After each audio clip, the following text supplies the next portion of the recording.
Malapit na po ang Semana Santa. Magsisimula tayo itong Miyerkules sa pamamagitan ng Ash Wednesday, paglalagay ng abo sa ating mga noo. Reminding us of the sacrifice that Jesus did that we may be saved from our sins, that we may obtain freedom. Nilalagyan ng tanda ang ating mga noo sa pamamagitan ng abo. At sa taong ito, it coincides with Valentine's Day.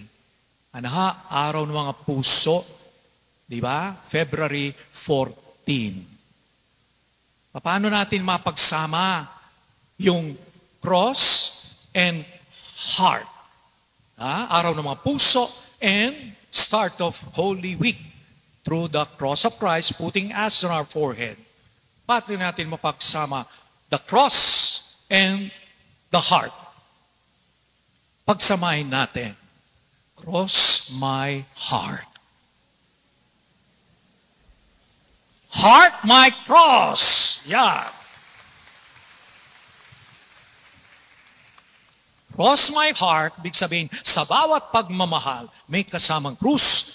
Dahil kung walang kasamang krus, hindi tunay na pagmamahal yun.